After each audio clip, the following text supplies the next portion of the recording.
முதல் வாசகம். ஆண்டவராகிய இயேசுவை பற்றிய நற்செய்தியை அறிவித்தார்கள். திருத்தூதர் பணிகள் நூலிலிருந்து வாசகம். அதிகாரம் 11, இறைவசனங்கள் 19 முதல் 26 முடிய. அந்நாள்களில் ஸ்தேவானை முன்னிட்டு உண்டான துன்புறுத்தலால் மக்கள் பெனிசியா, சைப்ரசு, அந்தியோக்கியா வரை சிதறிப் போயினர். அவர்கள் யூதருக்கு மட்டுமே இறைவார்த்தையை அறிவித்தார்கள், வேறு எவருக்கும் அறிவிக்கவில்லை. அவர்கள் சைப்ரசு, சீரேன் ஆகிய இடங்களைச் சேர்ந்த சிலர் இருந்தனர். அவர்கள் அந்தியோக்கியாவுக்கு வந்து அங்குள்ள கிரேக்கரை அணுகி ஆண்டவராகிய இயேசுவை பற்றிய நற்செய்தியை அறிவித்தார்கள். ஆண்டவரின் கைவன்மையை அவர்கள் பெற்றிருந்தார்கள். பெருந்தொகையான மக்கள் நம்பிக்கை கொண்டு ஆண்டவரிடம் திரும்பினர். இந்த செய்தி எருசலேம் திருச்சபையினர் காதில் விழவே அவர்கள் பர்னபாவை அந்தியோக்கியா வரை சென்று வர அனுப்பி வைத்தார்கள். அவர் அங்கு சென்றபோது கடவுளின் அருள் செயலைக் கண்டு மகிழ்ச்சி அடைந்தார். மேலும் உறுதியான உள்ளத்தோடு ஆண்டவரை சார்ந்திருக்குமாறு அனைவரையும் ஊக்கப்படுத்தினார்.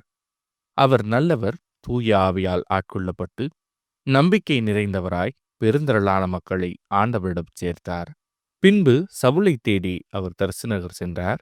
அவரை கண்டு அந்தியோக்கியாவுக்கு அழைத்து வந்தார். அவர்கள் ஓராண்டு முழுவதும் அந்த சபையாரோடு கூடவே இருந்து பெருந்திரளான மக்களுக்கு கற்பித்து வந்தார்கள். அந்தியோக்கியாவில்தான் முதல் முறையாக சீடர்கள் கிறிஸ்தவர்கள் என்னும் பெயரை பெற்றார்கள். இது ஆண்டவரின் அருள்வாக்கு. இறைவா, உமக்கு நன்றி. பதிலுரை பாடல். பிற இனத்தாரே, நீங்கள் அனைவரும் ஆண்டவரை போற்றுங்கள். நகரின் அடித்தளம் திருமலைகளின் மீது அமைந்துள்ளது. யாக்கோபின் உறைவிடங்கள் அனைத்தையும் விட ஆண்டவர் சீயோன் நகர வாயில்களை விரும்புகின்றார். கடவுளின் நகரே, உன்னை பற்றி மேன்மையானவை பேசப்படுகின்றன. பிற இனத்தாரே, நீங்கள் அனைவரும் ஆண்டவரை போற்றுங்கள். எகிப்தையும் பாபிலோனையும் என்னை அறிந்தவைகளாக கொள்வேன். பெலிஸ்தியர், தீர் மற்றும் எத்தியோப்பியா நாட்டினரை குறித்து இவர்கள் இங்கேயே பிறந்தவர்கள் என்று கூறப்படும். இங்கேதான் எல்லாரும் பிறந்தனர், உன்னதர்தாமே அதை நிலைநாட்டியுள்ளார் என்று சீயோனை பற்றி சொல்லப்படும். பிற இனத்தாரே, நீங்கள் அனைவரும் ஆண்டவரை போற்றுங்கள். மக்கள் இனங்களின் பெயர்களை பதிவு செய்யும் போது இவர் இங்கேதான் பிறந்தார் என ஆண்டவர் எழுதுவார். ஆடல் வல்லாருடன் பாடுவோரும் சேர்ந்து எங்கள் நலன்களின் ஊற்று உன்னிடமே உள்ளது என்பர். பிற இனத்தாரே, நீங்கள் அனைவரும் ஆண்டவரை போற்றுங்கள். நற்செய்தி வாசகம். நானும் தந்தையும் ஒன்றாயிருக்கிறோம். யோவான் எழுதிய தூய நற்செய்தியிலிருந்து வாசகம். அதிகாரம் 10, இறைவசனங்கள் 22 முதல் 30 முடிய. அக்காலத்தில் எருசலேமில் கோவில் அர்ப்பண விழா நடந்து கொண்டிருந்தது. அப்போது குளிர்காலம்.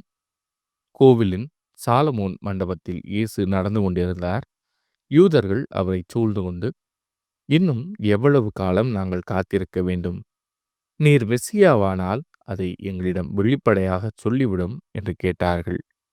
இயேசு மறுமொழியாக, நான் உங்களிடம் சொன்னேன், நீங்கள்தான் நம்பவில்லை. என் தந்தையின் பெயரால் நான் செய்யும் செயல்களே எனக்கு சான்றாக அமைகின்றன. ஆனால் நீங்கள் நம்பாமல் இருக்கிறீர்கள். ஏனெனில் நீங்கள் என் மந்தையைச் சேர்ந்தவர்கள் அல்ல. என் ஆடுகள் எனது குரலுக்கு செவிசாய்க்கின்றன. எனக்கும் அவற்றை தெரியும். அவையும் என்னை பின்தொடர்கின்றன. நான் அவற்றிற்கு நிலை வாழ்வை அளிக்கின்றேன். அவை என்றுமே அழியா. அவற்றை எனது கையிலிருந்து யாரும் பறித்து கொள்ள மாட்டார். அவற்றை எனக்கு அளித்த என் தந்தை அனைவரையும் விட பெரியவர். அவற்றை என் தந்தையின் கையிலிருந்து யாரும் பறித்து கொள்ள இயலாது.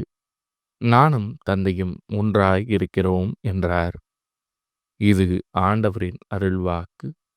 கிறிஸ்துவே, உமக்கு புகழ்.